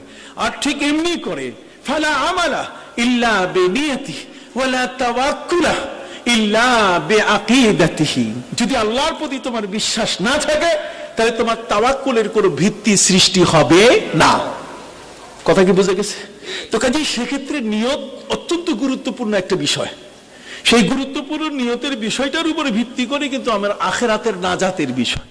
আমি যদি এখানে এই হাদিসের কিতাবটাকে যদি আমি আমার জীবনে সুন্দর করে পড়ি, সহিহ বুখারী, আর এটার উপরে আমল যদি আমি করি, তাহলে কিয়ামতের ময়দানে আমার জন্য সবচেয়ে বড় শুভ সংবাদ, আর সেটা হলো আমার হেদায়েতের জন্য যে মিজানের পাল্লা সেদিন কায়েম করা হবে। ওয়ানাদাউল মাওয়াজিনাল কিসতা লিয়াউমিল কিয়ামা। মাওয়াজিন মিজান, আর মিজান হচ্ছে নিক্তি পাল্লা, নট দাড়ি পাল্লা। মিজান মানে দাড়ি পাল্লা নয়, এটা হচ্ছে কি, নিক্তি পাল্লা। ফামান ইয়ামাল মিসকালা যাররাতিন খাইরান ইয়ারা। যাররা, যাররা যেখানে মাপা হবে, যাররা যেখানে মাপা হয়, এটা হচ্ছে নিক্তি পাল্লা। এই জন্য আল্লাহ বলছেন ওয়ানাদাউল মাওয়াজিনা বিল কিসত। এখানে নাদাউল মাওয়াজিন আল কিসত লিয়াউমিল কিয়ামা, এখানে তিনি ব্যাখ্যা করছেন ওয়া আন্না আমালা বনি আদম ওয়া কাওলাহুম তুজানু। বনি আদমের আমল এবং তাদের কথাগুলোকে কি করা হবে, মাপা হবে। এটা শের দিয়ে মাপতে হবে এমন নয়, বরং পৃথিবীতে বহু জিনিস আছে যেগুলো এক একটা জিনিসের মাপার যন্ত্র এক এক রকম। কাপড় মাপি আমরা ফিতা দিয়া, জমিন মাপি সেন দিয়া, কথা কয় না, জমিন মাপি কি দিয়া, সেন দিয়া, গম চাল মাপি পাল্লা দিয়া। তাহলে সব জিনিসের মাপের পরিমাপক যন্ত্র একরকম নয়। এই জন্য আল্লাহ সুবহানাহু ওয়া তাআলা এখানে মাওয়াজিন শব্দটা জমা নিয়ে আসছেন। কি নিয়ে আসছেন? জমা। যেহেতু ওজনের পাল্লাগুলো হবে ডিফারেন্স, হ্যাঁ ডিফারেন্স, তার মানে একটার সাথে আরেকটার মিল হবে না। ঠিক আছে? ওয়ানাদাউল মাওয়াজিনাল কিসত লিয়াউমিল কিয়ামাহ ওয়া আন্না আমালা বনি আদম ওয়া কাওলাহুম। কিয়ামত হবে। কি হবে? সবাইকে বলতে হবে কি হবে? কিন্তু কিয়ামত সব জিনিসের উপরে হবে না। কিয়ামত কাবার উপরে হবে না, হাজরে আসওয়াদের উপরে হবে না। কথা কোন? কিয়ামত মাকাম ইব্রাহিমের উপরে হবে না, কিয়ামত আল্লাহর কালামের উপরে হবে না। ঠিক কিয়ামত মানুষের আমলের উপরে হবে না। মানুষ যে আমল করে সেটা ভালো করুক অথবা কি মন্দ, কোরআন বলছে এটা কখনো ধ্বংস হবে না। লা ইউগাদিরু সাগীরাতান ওয়ালা কাবীরাতান ইল্লা আহসাহা ওয়া ওয়াজাদু মা আমিলু হাদিরা। যা কিছু সে আমল করেছে সবগুলো সে পাবে। এবং পবিত্র কোরআন মজিদে স্পষ্ট করে বলা হয়েছে, স্পষ্ট করে মানুষের আমল সম্পর্কে বলা হয়েছে, তার জীবনের খতিয়ান সম্বন্ধে বলা হয়েছে। ওয়া কুল্লু ইনসানিন আলজামনাহু তাইরাহু ফি উনুকিহি ওয়া নুখরিজু লাহু ইয়াওমাল কিয়ামাতি কিতাবান ইয়ালকাহু মানশুরা। ইকরা কিতাবাকা কাফা বিনাফসিকাল ইয়াওমা আলাইকা হাসিবা। সুবহানাল্লাহ। প্রত্যেকের আমল তার সাথে চলে যাবে। মানুষ মরে গেলে সাথে সাথে ব্ল্যাক বক্সের মতো তার আমল কিয়ামতের ময়দানে তার সঙ্গী হয়ে উঠবে। তাহলে আমলের উপরে কি নাই? কিয়ামত নাই। যে কথা সে বলেছে মা ইয়ালফিজু মিন কাউলিন ইল্লা লাদাইহি রাকিবুন আতীদ। যে কথাগুলো সে বলেছে সে কথাগুলোকে এটাকে ভিডিও অডিও করে রাখা হয়েছে। অতএব এগুলোর উপরে কিয়ামত হবে না, এগুলো মাপা হবে। এগুলো কি মাপা হবে? যেমন হাদিস শরীফের মধ্যে এসেছে কালামুর রাজুল মিজান ওয়া আকলি। একটা মানুষ যখন কথা কয় তার কথাটা তার আকলের পরিচয়, তার জ্ঞানটা কেমন এটা পরিমাপ করা যাবে কি? কথা শুনে, কথা শুনে। অতএব কিয়ামতের ময়দানে আমলকে তোলা হবে, আমল আর ফেল। ইন্নামাল আমালু বিন্নিয়াত আর ইন্নামাল আফআলু বিন্নিয়াত। গরু ছাগল ভেড়া যেটা করে এটা কি আমল? গরু ছাগল ভেড়া যেটা করে এটা ফেল। আর মানুষ যেগুলো করে সেটা কি? আমল। কাজেই মানুষের এই আমলগুলো যা সে করবে মান, কোরআন শরীফের মধ্যে আল্লাহ পাক রব্বুল আলামিন পরিষ্কার ভাষায় তিনি বলে দিয়েছেন, জগতের মধ্যে যখন কোনো মানুষ ভালো আমল করে, কতক্ষণ না, মান আমিলা সালিহান ফালিনাফসি ওয়া মান আসাআ ফাআলাইহা ওয়া মা রাব্বুকা বিযাল্লামিল লিল আবিদ। মহাগ্রন্থ আল কোরআনের মধ্যে অসংখ্য জায়গায় আল্লাহ বলে দিয়েছেন, ইন্নাল্লাযীনা আমানু ওয়া আমিলুস সালিহাতি কানাত লাহুম জান্নাতুল ফিরদাউসি নুজুলা। এখানে আমল, কাজে আমল, ইমানদার ব্যক্তি যে কাজটাই করে এটি আমল, এটি কি আমল, তারপরে এটার উপরে তার সওয়াব আসবে, এটার উপরে তার পরিণতি। এই জন্য বলা হয়েছে ওয়া ইন্না আমালা বনি আদমা ওয়া কাওলাহুম তুজানু, এগুলো কি করা হবে, মাপা হবে। ওয়া ক্বালা মুজাহিদ, হযরত মুজাহিদ তিনি কিস্তের ব্যাখ্যা করছেন, কিস্ত, আল কিস্তাস, কিস্তাস শব্দের অর্থ হচ্ছে আল আদাল, ইনসাফ। এটা বিরুমিয়া, এটা রুমি ভাষায়, কি ভাষায়, এটা রোমান ভাষায়। ওয়া ইউকালু আল কিস্তু মাসদারুল মুকসিত ওয়া হুয়া আল আদিল, কিস্ত মানে আদাল, ইনসাফ। ওয়া আম্মাল কাসিদ ফাহুয়াল জায়ের, কাসিদ শব্দের অর্থ হচ্ছে যিনি জায়ের, জায়ের মানে অমিনহা জায়ের, মধ্যবর্তী অবস্থান, কথা বুঝেন নাই, অথবা যে সীমা অতিক্রম করেছে। এই হাদিসখানা বর্ণনা করেছেন হযরত আহমদ ইবনে আশকাব, তিনি বলছেন, হাদিসখানা বর্ণনা করেছেন মোহাম্মদ ইবনে ফুজাইল, তিনি উমারাতা ইবনুল কাকা, তিনি আবু জুরআ থেকে, তিনি হযরত আবু হুরায়রা রাদিয়াল্লাহু তাআলা থেকে। নবী করিম সাল্লাল্লাহু আলাইহি ওয়াসাল্লাম বলছেন, কালিমাতানি হাবিবাতানি ইলার রহমান, দুটো কালিমা কিয়ামতের ময়দানে মিজানের পাল্লায় সবচেয়ে কি হবে, ভারী হবে।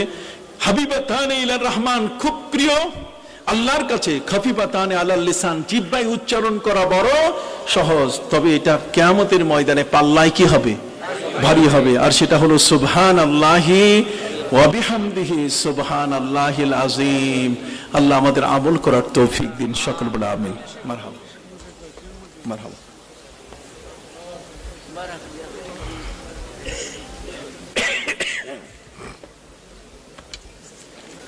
রব্বি জিদনি ইলমা রব্বি ইয়াসসির ওয়ালা তুআসসির ওয়া বিকা নাস্তাঈন ইয়া আল্লাহ।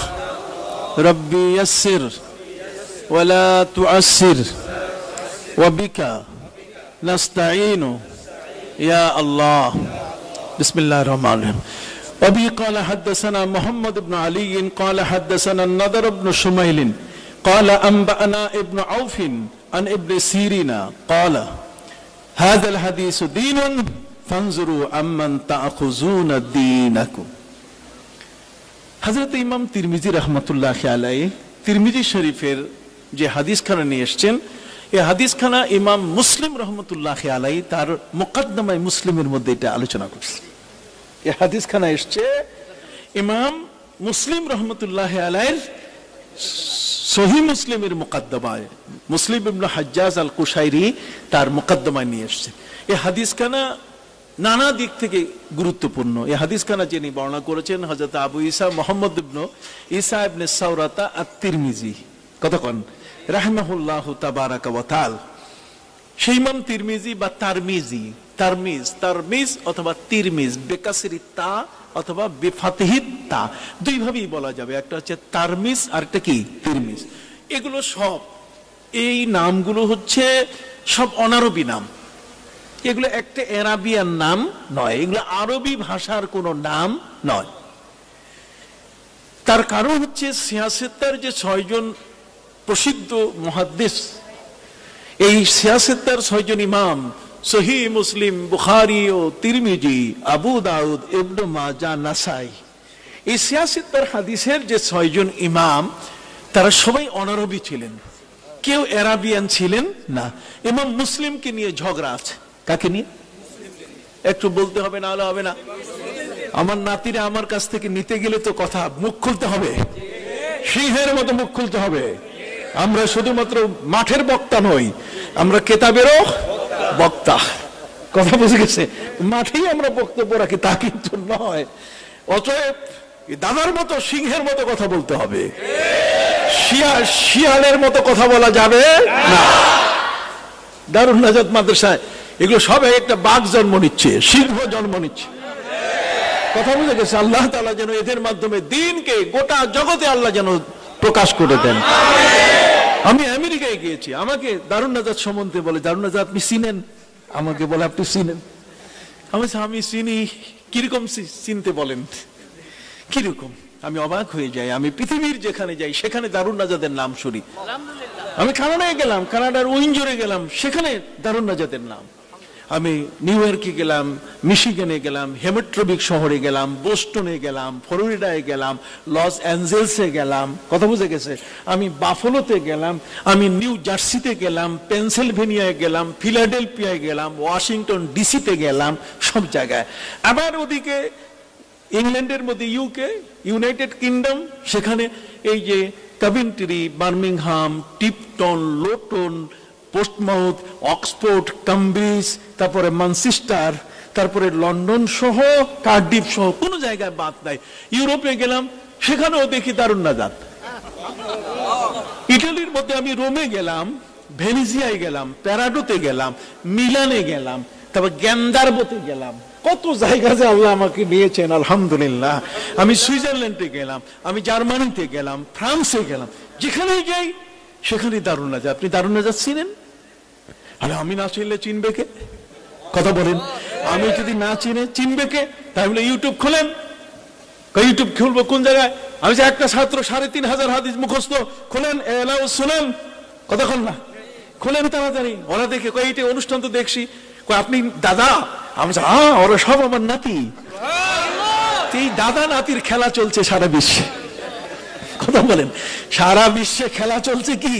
দাদার নাতির। এটাই নিসবত, অন্য কাউকে এখানে আনা যাবে না। আমি মাওলানা কাফিলউদ্দিন সরকার বেঁচে আছি, ৮০ বালা ৮০, ঠিক এরকম নিসবতওয়ালা ব্যক্তিকে আনতে হবে এখানে, যার সাথে হাদিসের নিসবত আছে, সারসিনার নিসবত আছে। যার সাথে সারসিনার নিসবত নাই সেই মজলিসে আসতে পারবে না। সে কখনো বুখারীর দর্শ দিতে পারবে না, সে কখনো তিরমিজি, সিয়াসতের কোনো দর্শ দিতে পারবে না। তার কোনো নিসবত নাই। কথা বুঝে গেছে? তার কোনো সম্পর্ক নাই। এই জন্য আমাদের মা আব্দুল সাত্তার সাহেব শোষণে পড়া মানুষ, তাই না? শোষণে গেছেন কি? দর্শ নিছেন। সম্মানিত সুধী, আমার নাতিরা, সুধী বলবো কেন, নাতি, মুরব্বী যারা আছেন তারা তো আপনারা আগে পাশ করে গেছে, আপনাদের পাশ, নাতিদেরকে পাশ করাইতেছি এখানে। وفي قال حدثنا محمد بن علي قال حدثنا النضر بن شميل قال أنبأنا ابن عوف عن ابن سيرين قال هذا الحديث دين فانظروا أمن تأخذون دينكم। ইমাম মুসলিম আলাইহির রাহমা সহ সিয়াসেত্তার এই ৬ জন প্রমিনেন্ট হাদিস বিশারদ, সবচেয়ে বেশি পৃথিবীর মধ্যে শ্রদ্ধা ভাজন ইস্যু, এই ৬ জন ইমাম, এরা প্রত্যেকেই কি ছিলেন? অনারবি ছিলেন। এরা কেউ আরাবিয়ান ছিলেন, এদের কারো বাড়ি আরবে নাই। তবে ইমাম মুসলিম ইবনে হাজ্জাজ আল কুশাইরি, এই কুশাইরি শব্দটাকে নিয়েই তোলপাড় শুরু হয়েছে যে কুশাইরি এটা আরবের কোন একটা গ্রামের নাম। বলা হয় যে ইমাম মুসলিম আলাইহির রাহমাত তার পূর্বপুরুষ সেখানে ছিলেন, উনি ওখান থেকে পর্যন্ত আসছেন। যেমন আমাদের বাবা শাহজালাল ইয়ামানি সুলতানের সিলেট, কথা কন না, উনি চলে আসছেন এখানে। আপনি আমাকে বলেন যে বাবা কইলেন যে, না না বাবা বলবো কেন, দাদা বাবা এগুলো আমাদের কতগুলো ভাষা আছে। তার মধ্যে একটা হলো এই পাকিস্তানের মধ্যে বাবা তাকেই বলে যে তাবিজ লেখে, তারে কয় বাবা। কথা বুঝছে? তাবিজ লেখে তারে কয় কি? বাবা। এটা পাকিস্তানের ল্যাঙ্গুয়েজ, পাকিস্তানে এটা হয়। আর সাধারণত বাবা বলা হয় যিনি মুরব্বী, যিনি শায়েক, কতক্ষণ না, শায়েককে কি বলে? বাবা বলে। এই শব্দগুলো আমাদের কিছু লোক আছে, ওদের মাথা জ্ঞান নষ্ট, পরিভাষা না জানার কারণে আরবি উর্দু ভাষা। এক মৌলবী আসছে বাংলাদেশে, আসার পরে বলছে মেয়ে লোক মরলে জানাজা নাই, মেয়ে লোক মারা গেলে জানাজা লাগবে না, জানাজা ছাড়াই কবর দিতে হবে। তো মৌলবী সব তোলপাড় শুরু হয়ে গেছে। জিজ্ঞেস করছে আপনি এটা পাইলেন কই? ফতোয়ার কিতাব বাইর করছে। কি আছে এতে? এতে লেখা আছে দেখেন, औरतों की জানাজা नहीं है। তা औरतों की জানাজা नहीं है, এটা সোজা বাংলা হয়েছে মেয়ে লোকের জানাজা আসলে কিন্তু এটা বাংলা ভাষায় দেখলে হবে না, এটা দেখতে হবে যে ভাষায় লেখা হয়েছে সেই ভাষার পরিভাষা। সেই ভাষার পরিভাষা হচ্ছে যে মেয়ে লোক জানাজার নামাজে অংশগ্রহণ করবে না। দেখছেন, এই জন্য ভাষা তাকে জানতেই হবে, কতক্ষণ না। এই জন্য আল্লাহ তাআলা বলছেন ওয়ামা আরসালনা মির রাসূলিন ইল্লা বিলিসানি কওমিহি লিয়ুবাইয়িনা লাহুম। আল্লাহ বলছেন জগতের মধ্যে যত রসুল আমি পাঠিয়েছি প্রত্যেক রসুলকে ওই দেশের মানুষের ভাষাভাষী করে পাঠিয়েছি, যাতে নবী ওদের ভাষা বুঝে যেন তাদের কাছে কোরআনের হেদায়েত, কিতাবের হেদায়েত, আসমানি আল্লাহর ফরমায়েশগুলো যেন তাদের কাছে বলতে পারেন। সুবহানাল্লাহ। এখানে যে বিষয়টা বলা হয়েছে সেটা হলো যে ইমাম মুসলিম আলাইহির রাহমার মুকদ্দমা আর ইমাম তিরমিজি রহমতুল্লাহ আলাইহির হাদিসের সারগর্ভ, এই দুটোর মধ্যে খুব একটা তফাৎ নাই। মুকদ্দমাটাও কিন্তু তার নিজের। এখানে যে বিষয়টা বলা হলো সেটা হলো খুব ইম্পর্টেন্ট বিষয়। এটা আমার নাতিদের জন্য একটা মেসেজ, কথা বল না। এটা আজকের যারা এখানে বসা এবং যারা এখানে মেহমান, যারা এখানে তাশরিফ এনেছেন, তাদের সকলের জন্য এই হাদিস খানা কি মেসেজ। মেসেজ কি? সেটা হলো যে সবার ওয়াজ শোনা যাবে না, সবার কথা শোনা যাবে না, সবার আলোচনা শোনা যাবে না। একজন খুব সুরেলি কণ্ঠে কথা বলছে, তার ওয়াজ মধুর ওয়াজ, কিন্তু সেই মধুর ওয়াজ আমাদেরকে সর্বনাশ করে দিয়েছে। ওয়াজ করছে বক্তা, মা কুনতু বিদআম মিনার রাসূলি ওয়া মা আদরি মা ইউফআলু বি ওয়ালা বিকুম। বক্তা ওয়াজ করতেছে, আমি তোমাদের কাছে কোনো নতুন নবী নই। মা কুনতু বিদআম মিনার রাসূল ওয়া মা আদরি মা ইউফআলু বি ওয়ালা বিকুম। আমি জানি না আমার সাথে কি আচরণ করা হবে, আর আমি জানি না তোমাদের সাথে কি আচরণ করা হবে। তার মানে নবী করিম সাল্লাল্লাহু আলাইহি সাল্লামের কোনো ক্ষমতা নাই তার উম্মতের সাহায্য করার। এই আয়াতের তেলাওয়াত করে বক্তা তার বক্তৃতায় বোঝানো শুরু করলেন যে নবী তিনি এমন এক নবী যে নিজের সম্বন্ধে কিয়ামতে কি আল্লাহ আচরণ করবেন, তার সাথে আল্লাহর আচরণটা কেমন হবে নবী নিজেই জানেন না। কাজেই উম্মতের সেদিন নবী কোনো কাজে আসবে না। নবীকে ইনভ্যালিড করে দিল কোরআনের আয়াত দিয়ে। কত সুন্দর ভাবে আমার নবীকে কিয়ামতের ময়দানে উম্মত থেকে বিচ্ছিন্ন করে দেওয়া হলো। সাথে সাথে এখানে আয়াতের সংযোজন করে বলা হলো ফামা তানফাউহুম শাফাআতুশ শাফিঈন। বক্তা বক্তৃতার মধ্যে বলে দিল কিয়ামতের ময়দানে কারো সুপারিশ কারো কাজে লাগবে না। তাহলে নবীর নিজের খবর রাখতে পারবেন না, নিজের খবর তার কাছে থাকবে না, আরেকজনের খবর নেবেন তিনি কি করে, আরেকজনের সুপারিশ করবেন কিভাবে। নবী করিম সাল্লাল্লাহু আলাইহি ওয়াসাল্লামকে শাফাআত থেকে সম্পূর্ণ ডিটাচ করে ফেলা হলো, যে কিয়ামতের ময়দানে নবীর শাফাআত করার কোনো সুযোগ থাকবে না। অথচ এই আয়াতটা মনসুখ হয়ে গেছে। এই আয়াত কি মনসুখ হয়ে গেছে, এই আয়াতের হুকুম নাই। এই আয়াত যখন নাজিল হয়েছিল তখন গোটা মদিনার মধ্যে কান্নার রোল পড়ে গেল। আমরা যেই নবীর জন্য জীবন দিলাম, যেই নবীর জন্য আমাদের জীবন উৎসর্গিত করলাম, যার জন্য মক্কার ধন সম্পদ বাড়িঘর সবগুলো ছেড়ে দিলাম, যার পিছনে দুনিয়ার আয় উপার্জন আশা সবকিছু বর্জন করে আমরা লোকগুলো মাথায় পাগড়ি বাঁধলাম, মুখে দাড়ি রাখলাম, আমাদের বউগুলোকে ঘরের পর্দার মধ্যে রাখলাম, হালাল খাবারগুলো আমরা অর্জন করার জন্য কখনো কখনো পেটের মধ্যে পাথর বাঁধলাম। জীবনের মধ্যে এত বড় কাজগুলো করেছে কারণে যাতে কিয়ামতের ময়দানে যদি বড় বিপদ হয় তাহলে নবী আমাদেরকে সাহায্য করবেন। অথচ কিয়ামতের ময়দানে নবী নিজেই জানেন না তার সাথে কি আচরণ করা হবে, উম্মতের সাথে কি আচরণ করা হবে।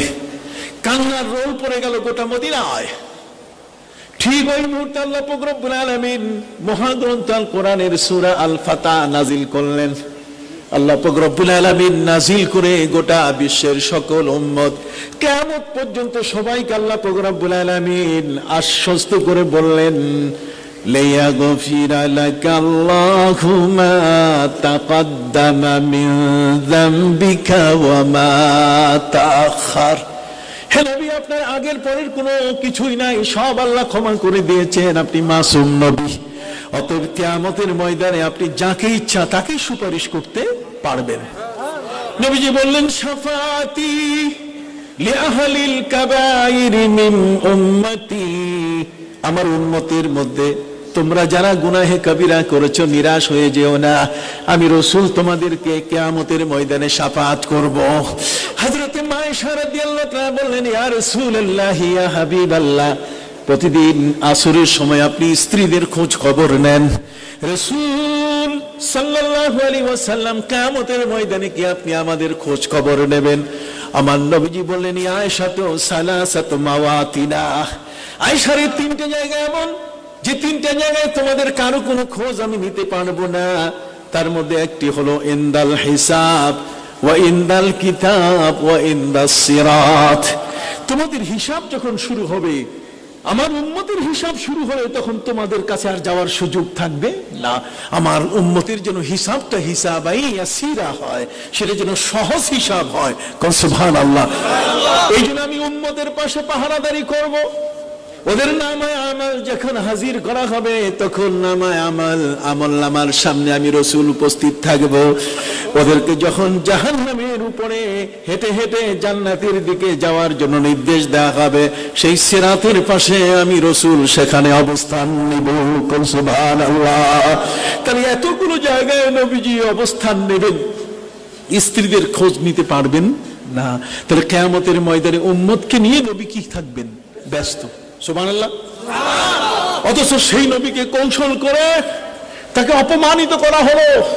এই আয়াতের আলোকে এটা তেলাওয়াত করা যাবে, এটার বিবৃতি জানা যাবে, শোনা যাবে, কিন্তু এটার দ্বারা এই কথা বলা যাবে না যে নবী কিয়ামতের ময়দানে ইনভ্যালিড হয়ে যাবেন। আমার নবী বলেন, আমি প্রথম ব্যক্তি, আনা আউয়ালু শাফিঈ ওয়া মুশাফফা, প্রথম আমার সুপারিশ আল্লাহ কবুল করবেন, আমি প্রথম সুপারিশকারী হব। মানজাল্লাযী ইয়াশফাউ ইনদাহু ইল্লা বিইজনি, যাকে আল্লাহ সুযোগ দিবেন শাফাত করার, সে শাফাত করতে পারবে। হাফিজে কোরআন 10 জন ব্যক্তিকে শাফাত করে নিয়ে যেতে পারবে। সুবহানাল্লাহ। ইল্লা মান আযিনা লাহুর রহমান। এই জন্যই পৃথিবীর মধ্যে এমন কিছু মানুষ আছে যারা কাফেরদের আয়াতগুলো মুমিনদের উপরে চালাই দিবে। কথা কম না? কাফের যারা, ফামা তানফাহুম শাফাআতুশ শাফিন, কারো শাফাত কারো কাজে লাগবে না, এটা কাফেরদের বেলায়। যেমন কিছু উলামায়ে সুফ যারা ব্যাখ্যা করেছে কিয়ামতের ময়দানে ইমাম আবু হানিফাকে কোমরে রশি লাগাইয়া আল্লাহর দরবারে দাঁড় করানো হবে। ইমাম শাফি, ইমাম মালিক, ইমাম আহমদ বিন হাম্বল, আলমগীরের লেখক ঠিক এমনি করে হেদায়ার লেখক আল্লামা বুরহানুদ্দিন মরগেনানি সহ ইমাম কুদুরির লেখক, তাদেরকে আল্লাহর সামনে কোমরে রশি লাগাইয়া হাজির করা হবে। ওদেরকে বলা হবে, মুহাম্মদ সাল্লাল্লাহু আলাইহি ওয়াসাল্লামকে আমি নবী করে পাঠাইছি, তোমাদেরকে তো আমি পাঠাই নাই। তাদের ভক্তদেরকে বলা হবে, হানাফি, শাফি, মালিকিদেরকে, আমি তোমাদের কাছে নবী করে পাঠাইছি আমার রাসূলকে অনুসরণ করার জন্য। কে বলছে তোমাকে ইমাম আবু হানিফা, ইমাম মালিক, ইমাম শাফি, ইমাম আহমদ বিন হাম্বলকে অনুসরণ করতে? অতএব আজকে তোমাদেরকে জাহান্নামে দিব। তোমাদের এই সমস্ত নেতাদের সম্পর্কে, ইমামদের সম্পর্কে বলো। তখন আল্লাহর সামনে হাত তুলে বলবে, রব্বানা আতিহিম দি'ফাইনি মিনাল আযাবি ওয়ালআনহুম লা'নান কাবীরা। আল্লাহ আমাদের চেয়ে এদেরকে ডবল শাস্তি দেন। কাফেরদের শাস্তির বিষয়টা এটা তুলে নিয়ে এসেছে ইমাম আবু হানিফার উপরে। কত বড় বেয়াদব পৃথিবীর মধ্যে! এই জন্য আমার নাতিরা, তোমরা কোরআনের সঠিক ব্যাখ্যা দারুন নাজাত থেকে নিয়ে যাবে। কোরআনের সঠিক ব্যাখ্যা তোমরা এখান থেকে তোমাদের শ্রদ্ধাভাজন উস্তাদের কাছ থেকে নিয়ে যাবে, যাতে তোমাদের কাছে এই ধরনের বাতিল মনসুখ আয়াতের বক্তারা তোমাদেরকে যেন ধোঁকা দিতে না পারে। কথা বলেন না? এই জন্য বলা হয়েছে, হাযাল হাদিসু দীনুন, আমার রাসূল সাল্লাল্লাহু আলাইহি ওয়াসাল্লাম তিনি বলছেন যে হাদিস হচ্ছে তোমার দ্বীন, এটাই হচ্ছে তোমার চালিকা শক্তি, এটাই হচ্ছে ধর্মের মূল। কাজে এই ধর্মের মূলটা কার কাছে নিবে? ফানজুরু আম্মান তাখুজুনা দীনাকুম, যার কাছ থেকে নিবে তাকে দেখে নাও টপ টু বটম, সে তোমাকে দ্বীন দিতে পারে কি না, তার কাছে দ্বীনের আমল আছে কিনা। গুগল মৌলবী তোমার উস্তাদ যেন না হয়, ইন্টারনেট মৌলবী যেন তোমার উস্তাদ না হয়, তোমার উস্তাদ যেন কোন স্কলার ওই যে কোট টাই পরে এসছে আর কোরআন থেকে সে দলিল দেয়, এই আলেমে সু, এই দুষ্ট প্রকৃতির আলেম, ইয়াউমা নাতবিস সামা কাতাইস সিজিল্লি লিল কুতুব, তার উস্তাদ তাইওয়ালাকে বাঁচাবার জন্য সে কোরআনের তাইয়ুন শব্দকে সে তাই শব্দে ব্যবহার করছে। এই ধরনের ব্যক্তির বাংলার উপরে বিচার হতে হবে। কথা কন, কোরআনের অপব্যাখ্যাকারী এরা, কোরআনের কি অপব্যাখ্যাকারী, চরম অপব্যাখ্যাকারী, এদের বিচার হতেই হবে। কারণ তাই শব্দের অর্থ তাই কোথাও নাই।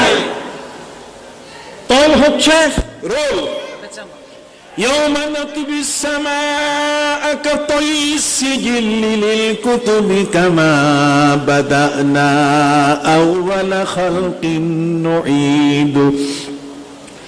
কাগজকে যখন ছড়ানো হয় তখন এই সোজা, আর এটাকে যখন গোল করে গুটিয়ে ফেলা হয়, নাতবি তাই শব্দের অর্থ গোল করে ফেলা, আর গোল করে ফেলার অর্থ টাই নয়।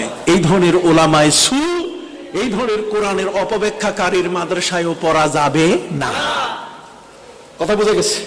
হাদিসের মধ্যে আমাদেরকে বলে দেওয়া হয়েছে ফানজুরু আম্মান তাখুজুনা দীনাকুম, তুমি ধর্মটা শিখবে তার কাছে, যার কাছে তুমি শিখবে তাকে আগে দেখে নাও, যাচাই করে নাও তার কোনো সনদ ঠিক আছে কিনা, তার সনদের মধ্যে লামসাবি আছে কিনা, তার সনদের মধ্যে কোনো ফাসিক আছে কিনা, তার সনদের মধ্যে কোনো দাড়ি কাটা আছে কিনা, তার সনদের মধ্যে ঠিক এই ধরনের কোনো পাপিষ্ট দুরাচার আছে কিনা, তার সনদের মধ্যে এমন ব্যক্তি আছে কিনা যে তার ওলিদেরকে গালি দেয়, তার বাপ দাদাকে কি দেয়, গালি দেয়, যাদের ভাষা নষ্ট, যাদের কথা নষ্ট, যাদের আমল নষ্ট। কথা বুঝে গেছে? যাদের মধ্যে কোনো ইনসাফ বলতে গেলে কিছু নাই। খবরদার, এদের কাছে কখনো তোমরা এই দ্বীন গ্রহণ করবে না। এই দ্বীন গ্রহণ করবে কার কাছে? যার কাছে এর যোগ্যতা আছে। ফানজুরু, ফানজুরু একটা হচ্ছে নজর, একটা হচ্ছে কি নজর, নজর, আরেকটা হচ্ছে বসর, একটা হচ্ছে বসিরত, আরেকটা হচ্ছে নজর। নজর শব্দের অর্থ হচ্ছে আমলে আখলাকে পরিপূর্ণ থাকতে হবে। কথা কন না? আর নজরের ভিতরে বসিরত তার ভিতরে লুকানো থাকে, তার মানে এলেমের দিক থেকেও সে পরিপক্ক, তার কাছে কোনো এমন জ্ঞান পাওয়া যাবে না যে জ্ঞানের মধ্যে সে ওয়াকফ করতে গিয়ে ভুল করে। কি করতে গিয়ে ভুল করে? ওয়াকফ। যেমন আমি একটা এবারত কই, আমি একটা লাইন বলি, এই লাইনটার মধ্যে যেমন রুকো, রুকো মানে থামাও, রুকো মানে কি থামাও, রুকো মত জানে দো, মত জানে দো মানে যেতে দিও। তাহলে দুইটার অর্থ এক। রুকো মানে থামাও, যাকে থামালেন তাকে আর যেতে দিলেন না। রুকো মত জানে দো, মত জানে দো মানে যেতে দিও, তার অর্থ হলো তাকে থামাও। তাহলে রুকো মত জানে দো, এখন সে ওয়াকফ করতেছে, রুকো মত জানে দো, তে রুকো থামাও, মত জানে দো যেতে দিও না। এখন যদি ওয়াকফ করে রুকো মত জানে দো, রুকো মত জানে দো, লাইন একটাই কিন্তু ওয়াকফ করছে কি এমন একটা জায়গায়, অর্থ সব পরিবর্তন হয়ে গেছে। তো এরকম উস্তাদজি আমাদের দেশে বহু আছে। এই উস্তাদজি ওয়াকফ করার জায়গা চিনে না। এই ওয়াকফের জায়গা না চিনার কারণে আমাদের অর্থের পরিবর্তন হয়ে যায়, আমাদের আমলের পরিবর্তন হয়ে যায়, দৃষ্টিভঙ্গির পরিবর্তন হয়ে যায়, আখলাকের পরিবর্তন হয়ে যায়, চিন্তা চেতনার পরিবর্তন হয়ে যায়। এই জন্য এই হাদিসটা হলো সবচেয়ে বড় ধরনের একটা মেসেজ। আমি যার কাছেই যাব সেখানে আমি দেখব যে তিনি আমাকে আমার ধর্মটার কোনো ক্ষতি করেন কি। আমি এমন উস্তাদের সাবজেক্টের পাশেই যাব না যিনি আমার ঈমান ধ্বংস করবেন, যার বক্তৃতায় আমার ঈমান নড়বড় হয়ে যাবে। অতএব তার বক্তৃতায়ও যাব না, তার পাশেও আমি কখনো ভিড়ব না, তার ছায়ার কাছেও আমি যাব না। এটা অত্যন্ত বড় ধরনের মেসেজ। আমার নাতিরা কি বুঝতে পারছে? হাত উঁচু করে তোমরা দেখাও ভাই, তোমার দাদাকে দেখাও, এটা কি মনে থাকবে? এটা কি মনে থাকবে? এই দারুন নাজাতের শিক্ষক অনেক বাছাই করে রাখা হয়, যেমন তেমন যেখান থেকে খালি টাইটল পাস হলেই হয় না। কি পাস? টাইটল।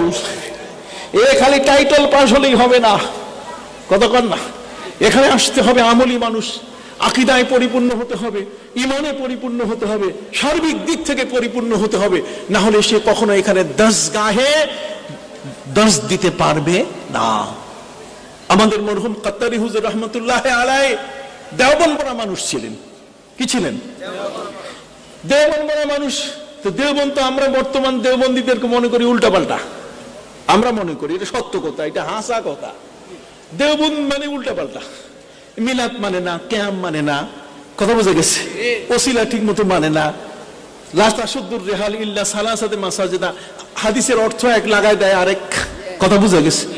এই ধরনের কারবার জিয়ারত নিয়ে সমস্যা সৃষ্টি করে।